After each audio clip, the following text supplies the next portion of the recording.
Bienvenidos al programa TINCUY, un espacio de diálogo y reflexión promovido por el Colegio de Antropólogos del Perú del Consejo Directivo Descentralizado de la región de Ayacucho. En esta oportunidad vamos a hablar sobre una reciente publicación titulada Medicina Ancestral, Enseñanza en la Universidad Nacional San Cristóbal de Huamanga, Ayacucho, promovido por la editorial del Grupo Pacarina y cuya autoría le corresponde al doctor Walter Pariona Cabrera.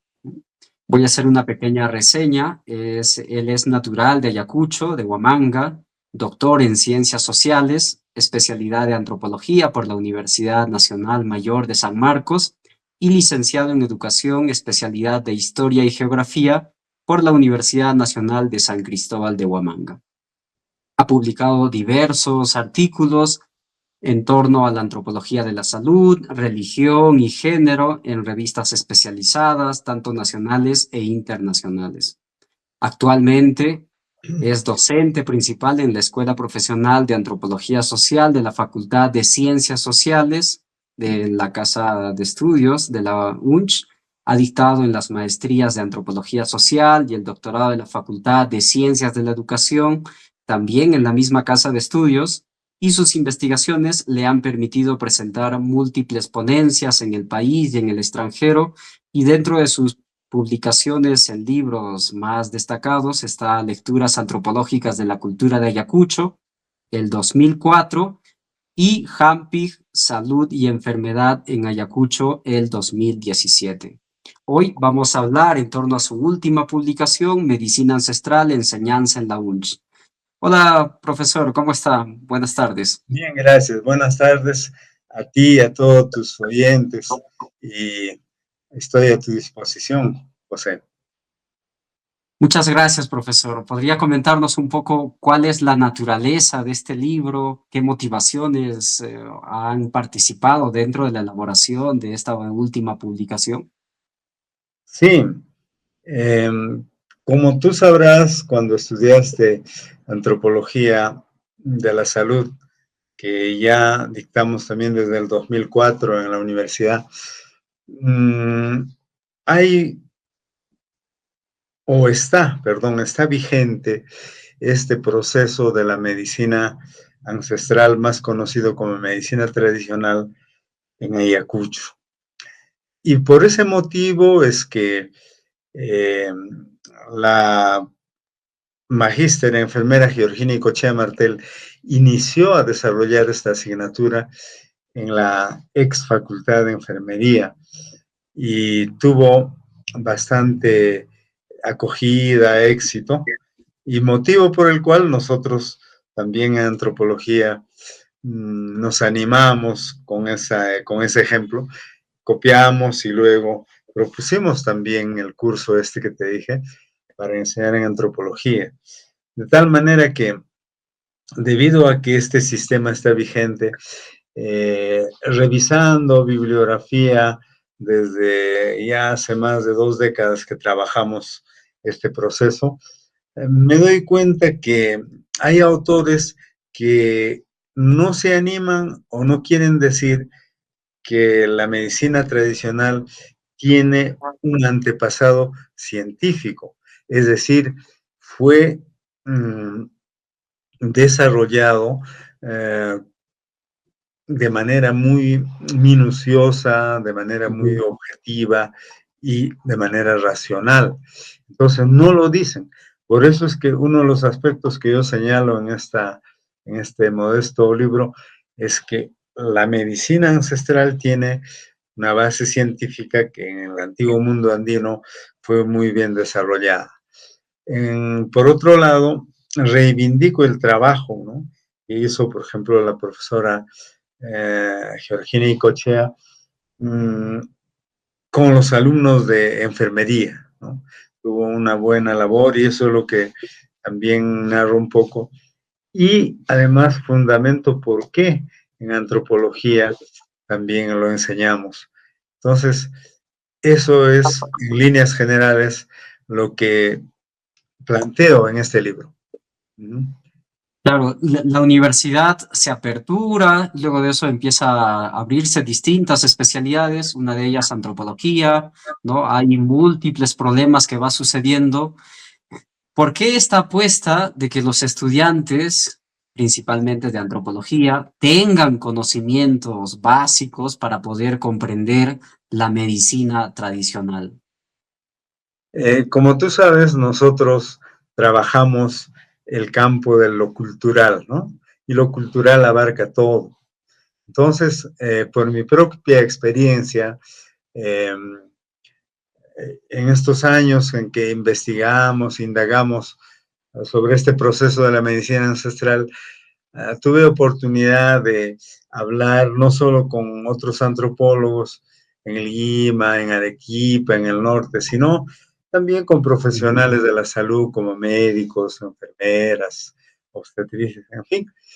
Y todo eso nos dio mayor fuerza, diríamos así, moral para eh, implementar esta asignatura en nuestra escuela de antropología social y continuar investigando para hacer conocer, no tanto, no específicamente para hacer conocer, sino para reivindicar ujú, y que los, las generaciones que nos siguen puedan hacer trabajos más profundos, porque hay mucho que hacer en este campo. Y ese es el motivo que me lleva a dedicarme a la investigación en el campo de la medicina tradicional, reivindicar lo nuestro. ujú. Sí. Y dentro de los estudios, como destacas, la forma en cómo se aborda la medicina tradicional muchas veces es reducido a ritualidades, algunos lo asocian a cuestiones mágico-religiosas, que en cierta medida, en un tiempo determinado en la antropología funcionalista principalmente, estaba muy de boga esos términos, ¿no? La propuesta y las investigaciones que has ido desarrollando a lo largo de tu vida académica dan muestra de que también existen una cientificidad, un conocimiento organizado, sistematizado, pero que ha sido relegado por el sistema médico occidental. ¿Podrías describirnos un poco cuáles son estas características que la hacen y que dan muestra de esta cientificidad de la medicina tradicional? Gracias. En efecto, si tomamos, por ejemplo, el caso del uso de esta hierba comúnmente conocida como muña, Ujú, eh, eh, según los datos arqueológicos, la hierba de la muña fue utilizada desde antes de la domesticación de las plantas y animales. Estoy recordando que en la Uricocha, en un entierro, encontraron semillas y cuando llevaron al laboratorio, sorpresa, era de muña, ¿no? Entonces, fíjate, ya hace 9.000 años o quizás mucho más, usaron, ¿no?, nuestros ancestros mmm, esta hierba. Uh, ¿Y cómo es que hasta ahora está vigente el uso? No solo como un medicamento para combatir algunas irritaciones de la garganta, sino también como saborizante y hierba digestiva. Entonces, este eh, proceso que dura hasta la actualidad no pudo haber sido sino el resultado de permanentes investigaciones, indagaciones y comprobaciones de las propiedades, ¿no? Por tomar un ejemplo. Igualmente, por ejemplo, cuando usaron el cuy, ¿no?, este roedor andino, que ahora también se está haciendo más popular, para eh, diríamos así, usando los términos de la medicina actual, para radiografiar los males internos del cuerpo, ¿no? Eso hace miles de años, no lo sabemos cuándo fue, pero es probable que desde domesticaron a este animalito.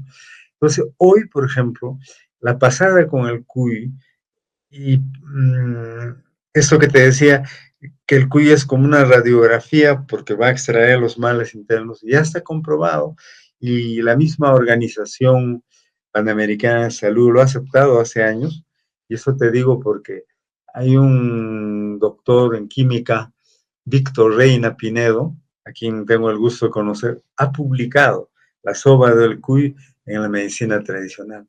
Y él mismo se ha dedicado a esta actividad y ha constatado, ¿no? Ha pasado cuy a ciertas personas y luego les ha enviado al hospital para que se tomen una radiografía para comprobar si efectivamente lo que salía en el cuerpo del cuy efectivamente era como va a tomar la radiografía o la mm, tomografía, no sé si me equivoco.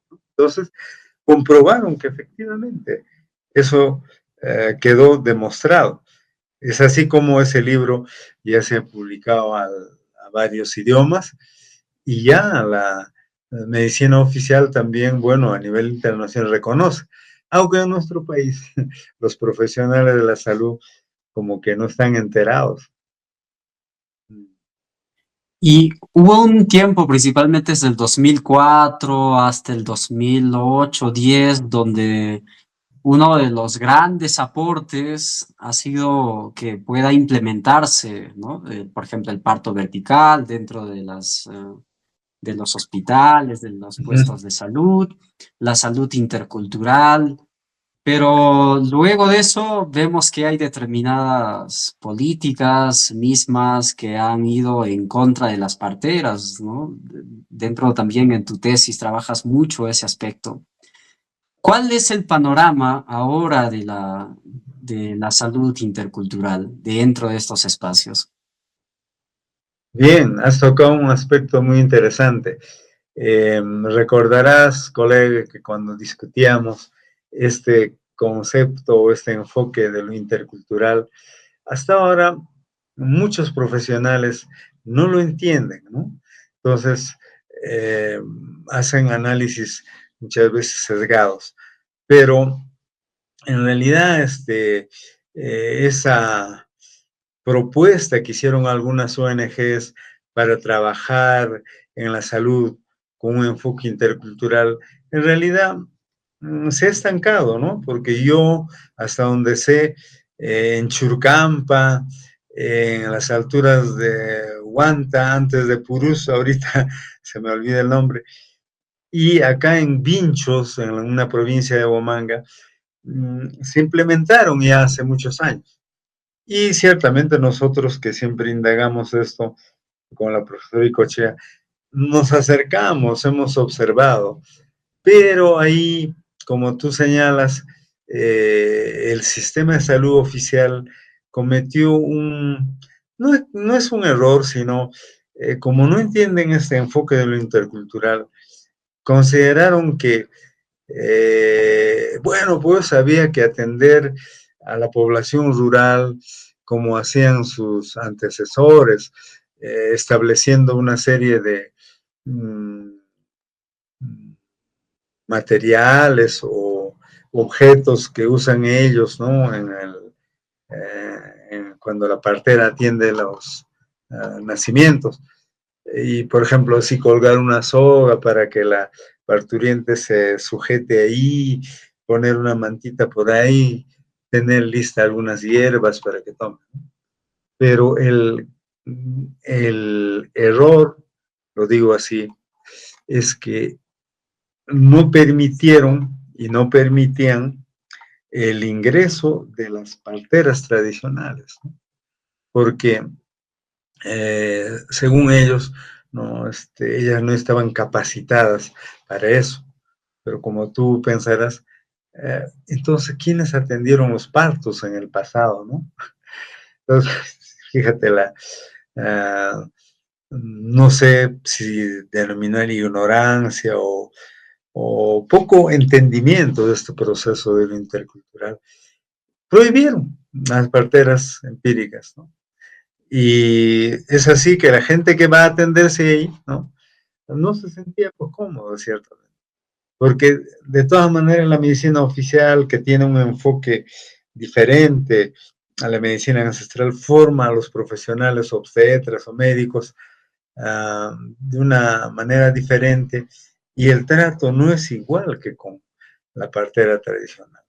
Y por eso creo que ahora yo diría se ha estancado o quizás ha fracasado, porque no, la gente no está muy interesada en acudir a esos espacios, porque lamentablemente el trato no es igual que como con la partera. Entonces, ahora de nombre, no dicen que hay una atención intercultural, pero no entienden qué es eso de interculturalidad. Entonces, ese es uno de los asuntos que también en antropología siempre eh, tratamos de explicar, que quede de manera clara, ¿no? Porque cuando la gente no entiende qué es eso de la interculturalidad, no sabe qué hacer. Así estamos. Ujú. Claro, y entonces dentro de las mismas estadísticas, por ejemplo, el centro hospitalario aparece como el lugar donde se cometen o se infringe mucha violencia, discriminación, racismo, de acuerdo a las últimas estadísticas, ¿no? Claro, Y a partir de estos programas, como principalmente en enfermería, por ejemplo, que trabajan en estos ámbitos, se ha logrado un poco moldear o cambiar esta situación. Ahora, entrando más en relación ya propiamente al texto, también hay una riqueza entre asociar y distinguir que la medicina tradicional no solo es una cuestión donde uno entrega hierbas o hace tal, sino que hay un conjunto de conocimientos heredados, transmitidos, que hacen esta ritualidad. Y quería plantearte más aún ahora con el reciente paso de la pandemia, ¿qué cambios has ido viendo, qué innovaciones has ido viendo en este proceso donde las hierbas se han hecho mucho más populares que antes, ¿no? Como por ejemplo el matico, ¿no? ¿Puedes comentarnos un poco en torno a esta experiencia? bien. A propósito de este proceso, mi trabajo de investigación de este año, o sea, de 2024, es precisamente para indagar esos aspectos. Recién he comenzado con la salida del campo y todavía no tengo la visión de qué es, cómo fue este proceso, pero eso sí, como tú dices, la hierba como el matico o la misma coca, ¿no? Hasta eso es hipotético, ¿no? Han sido muy importantes para que los pobladores del espacio rural no hayan sido contagiados con el COVID, ¿no? Como en las ciudades, ¿no? Entonces yo mismo observé acá en la parte oeste de Ayacucho, por la zona de Vinchos, así siempre visitamos algunas comunidades de Huante, en fin, y la gente no se ha enfermado ni han habido fallecidos como en la ciudad.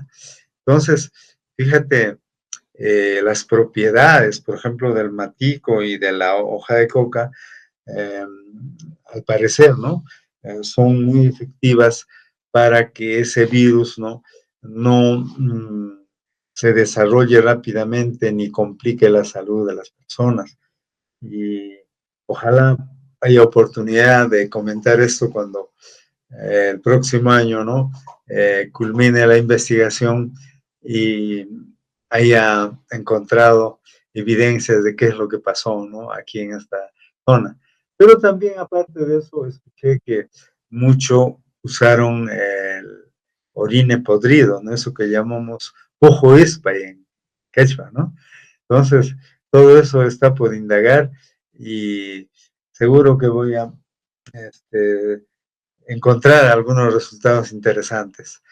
Pero claro, ¿no? El matico y la hierba como manifestaron no solo acá en la sierra, sino en la zona de la selva alta por Tarapoto, ha sido muy importante en este proceso de la pandemia para contener este virus. Claro, y que ha sido el resguardo comunitario, por así decirlo, comandos maticos, que han logrado tener inclusive mucha mayor efectividad dentro de estos procesos cuando los hospitales estaban en total precariedad, ¿no? Crisis. Claro, colapsaron, sí, fue terrible. Pero así pues, ¿no? Nuestros ancestros han desarrollado siempre, pese a que la invasión española destruyó todo en el campo de la medicina, por ejemplo, esa tradición oral que aún permanece, no ha hecho que estos maestros, los denominados Hampij o médicos andinos, sigan indagando, sigan contrastando los resultados, ¿no? Y eso hace, por ejemplo, el médico andino Juan Zulca, a quien yo conozco y es un informante valioso para mí, ¿no? Él sigue indagando, él sigue eh, comprobando, ¿no?, los efectos de algunas hierbas cuando hace los tratamientos con las hierbas medicinales. Y dentro de la formación, para que nuestro público pueda conocer, quizá no hay formación en antropología, ¿cómo se hace un médico andino? ¿Es transmisión de conocimientos, experimentación, vínculos con las deidades, los apus guamanis? ¿Puedes comentarnos un poco más de eso? Sí, yo tengo un artículo precisamente sobre la tipología de los Hampij acá en Ayacucho. Entonces, desde mis indagaciones encontré tres tipos de médicos andinos. Unos que son revelados por la divinidad, como es el caso de una partera que ya murió y ahora está famosa porque, como tú sabes, mi hija Tania ha escrito también sobre Marcelina Núñez, ¿no? Una partera.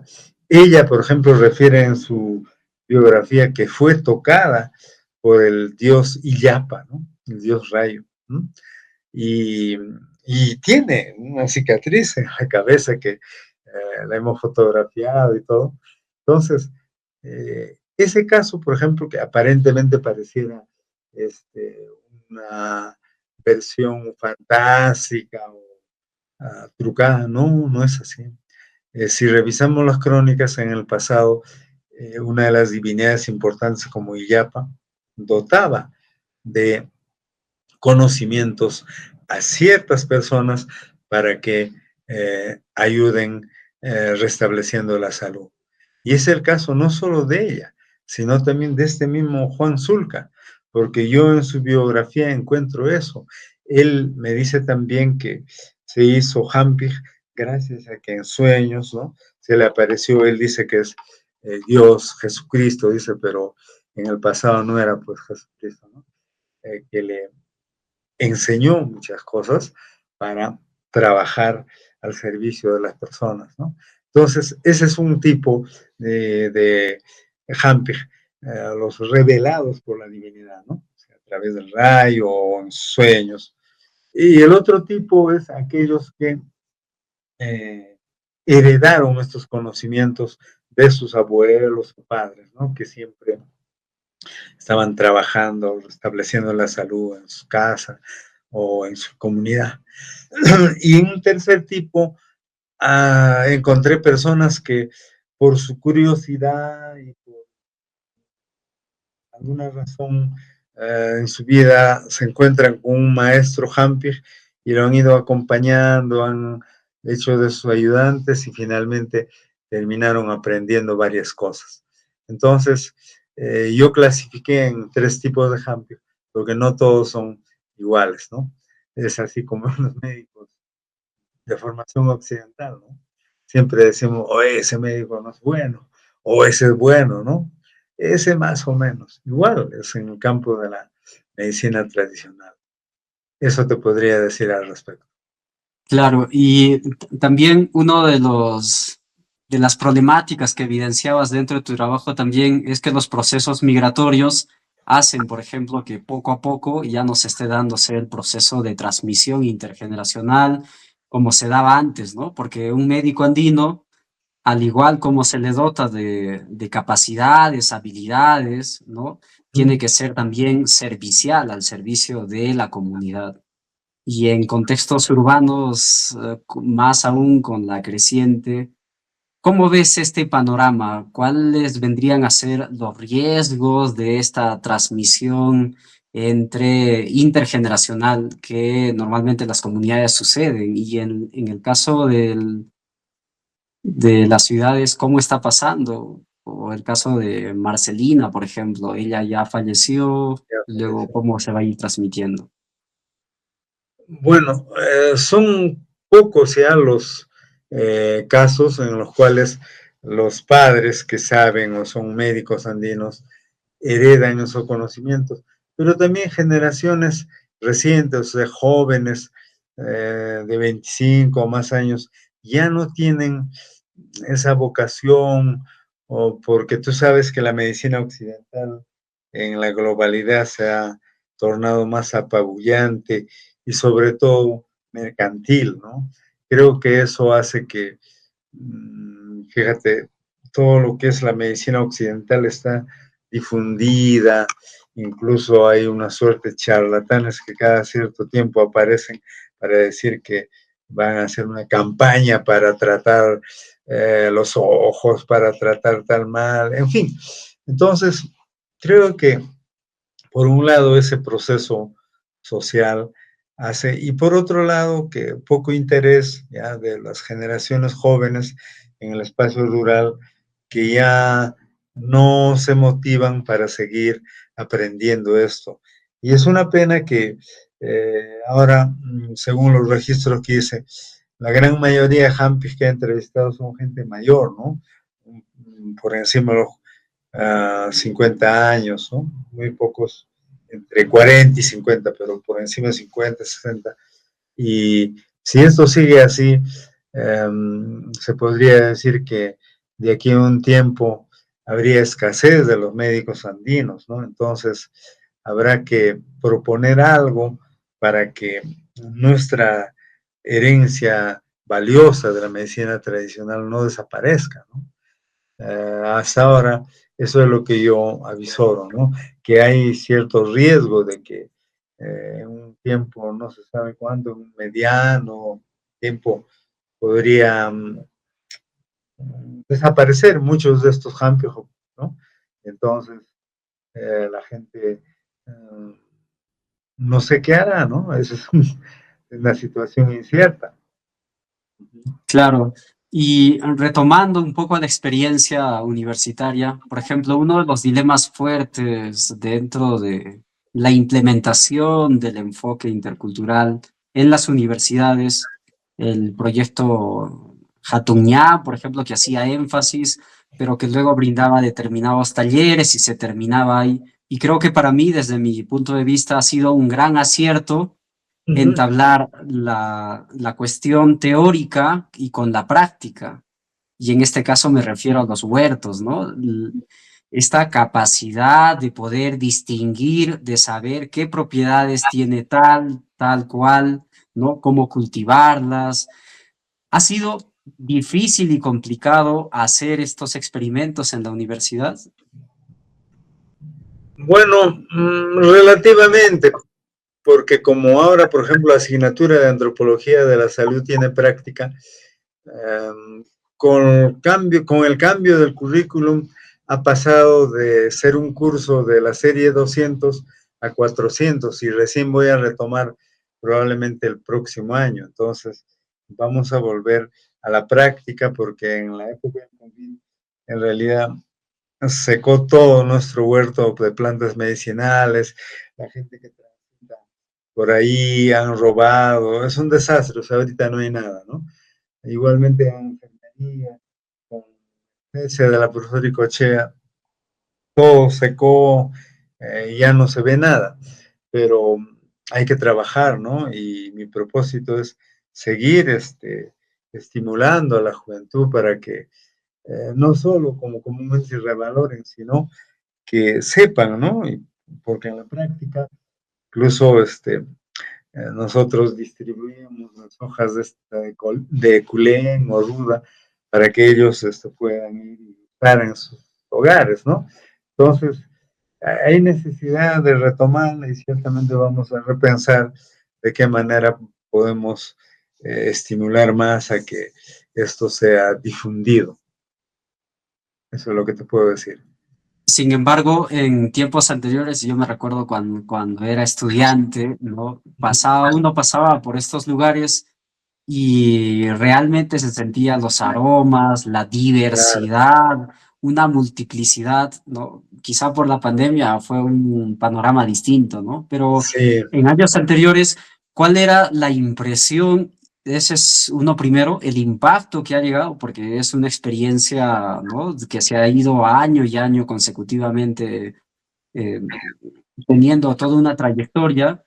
Y lo segundo es cómo se puede asegurar de que estos espacios pasen a ser parte de una política universitaria que se pueda implementar en otras facultades, que la universidad se pueda hacer cargo en eso. Estamos en la UNCH con esa capacidad de poder proponer estos espacios de manera mucho más diversificada. Bueno, en realidad es un trabajo muy arduo y lamentablemente no somos muchos, ¿no? Y yo personalmente siento mucho el cese, ¿no?, de la profesora Icochea, que como tú sabes, es mi esposa, pero se ha dedicado mucho al huerto de plantas medicinales y enfermería, que ahora ya no hay, porque las que retomaron esta asignatura, al parecer, no tienen tiempo, me parece, no se esfuerzan igual, porque es vocación también, ¿no? Porque si no te dedicas a algo, no resulta nada, ¿no? Entonces, es un poco también esto de la información, que fortalezca la conciencia de los profesionales para que puedan difundir y hacer que lo nuestro sea visible, ¿no? Entonces, lamentablemente estamos solos. Sé que hay algunos tesistas o egresados que han hecho también algunos libros, pero ahí quedó. Falta ir más, ¿no? Entonces, tengo que repensar también quizás a formar algún grupo de investigación multidisciplinario al respecto para retomar, ¿no? Porque como te dije hace un momento, el sistema médico oficial es el que arrasa con todo y lo nuestro está así como invisibilizado, lamentablemente, pero requiere pues de un trabajo en equipo y eso no tenemos ahora. La Claro, universidad, pero déjame decirte, sí, ha mostrado esto cuando fuimos nosotros a diferentes eventos, no solo en San Marcos, sino en otros departamentos como Arequipa o Trujillo, siempre hemos llevado, incluso con diapositivas, con fotografías, a hacernos ver qué estamos haciendo. Y éramos los únicos que estamos trabajando así, pero no sé cómo estará ahora, ¿no? Eso es lo que te puedo claro. decir. Ujú. Sí. Sí, realmente es una experiencia bastante práctica y además que tiene mucho impacto, ¿no?, dentro del desarrollo y la formación de futuros profesionales. Otra de las cuestiones, quizá están habiendo muchos cambios, ¿no?, dentro del campo de la medicina tradicional. Hay nuevas investigaciones, nuevos hallazgos. Para las personas que quieran hacer una investigación en torno o asociada a la medicina tradicional, ¿qué campos son necesarios de explorar y son importantes en estos tiempos post pandemia, con la globalización, estos desafíos y riesgos que se tienen en la transmisión de estos conocimientos? ¿Cuáles podrían ser algunas posibilidades que las personas podrían realizar estas investigaciones, principalmente pensando para estudiantes de antropología? Bien, como señalé, hay muchos aspectos que indagar, pero como tú señalaste algo importante, tal vez estas hierbas medicinales, como el matico, la coca y otras, que sirvieron que han contenido en cierta medida en algunas regiones la propagación del virus, sería cuestión de indagar más. Ujú. Supongo que los biólogos o quizás algunos otros profesionales también estarán investigando. No estoy informado de eso, pero habría que eh, replantear, como te digo, nuestras formas de entender esto y investigar aspectos como eso, ¿no? Sobre el uso de recursos propios, naturales que aún tenemos para poder difundir sus propiedades y hacer conocer a toda la población. Claro, como te dije hace un momento, requiere de un trabajo interdisciplinario que no lo tenemos en este momento, pero valga esta oportunidad para reflexionar sobre esto y voy a intentar promover, porque solo no se puede trabajar, ¿no? Ujú, Básicamente eso, ¿no? Con muchos conocimientos sobre propiedades, no solo de plantas, sino de minerales y el uso de algunos animales para restablecer los síndromes culturales principalmente. ujú. Así es. Bien, el libro titulado Medicina Ancestral, Enseñanza en la Universidad Nacional de San Cristóbal de Huamanga, escrito por Walter Pariona Cabrera. Voy a leer un poco la reseña que acompaña al libro, ¿no? Gracias. El libro recoge esas experiencias sobre la medicina ancestral, la misma que se viene propagando en la Universidad Nacional San Cristóbal de Huamanga, contribuyendo a que se reconozca la importancia de la medicina andina. Hoy es posible demostrar científicamente las propiedades de las plantas medicinales originarias del continente Abya Yala. Asimismo, el autor nos describe cómo los rituales andinos se vienen ofreciendo a las divinidades tutelares, como es el caso del Apu Acuchimay, ¿no? El Apu que está presente y goza del reconocimiento de la población de Huamanga. Asimismo, echa luces sobre la labor de difusión y estudio científico de estos conocimientos provenientes de la esencia cultural andina en la institución académica, además de ser una casa de estudios en donde se promueve el cultivo de ciertas plantas medicinales. El huerto de la Escuela de Enfermería de la Universidad Nacional de San Cristóbal de Huamanga es el mejor ejemplo de esta difusión e investigación. El libro de Walter Pariona contribuye y ratifica con visión científica la trascendental importancia de la medicina ancestral andina, eficaz y perdurable desde cuando el hombre se ubicó en las altas estepas andinas del Tahuantinsuyo. Les invitamos a que puedan revisar el texto, un texto de cabecera para poder comprender las múltiples formas de curación y hasta la actualidad cómo el sistema médico ancestral sigue vigente. ¿Dónde pueden adquirir el libro? ¿En qué lugares las personas de Huamanga pueden encontrarlo? Bueno, en la actualidad estamos ofreciendo en algunos puestos como una fotocopiadora que está al frente de la puerta uno de los módulos de la universidad.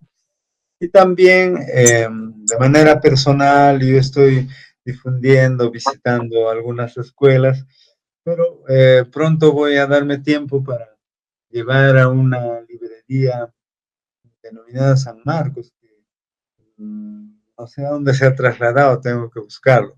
Pero por ahora estamos personalmente y difundiendo esto, pero debo llevar a algunas librerías. Así es, José. Muchas gracias, profesor Walter Pariona. Un gusto haber conversado con usted.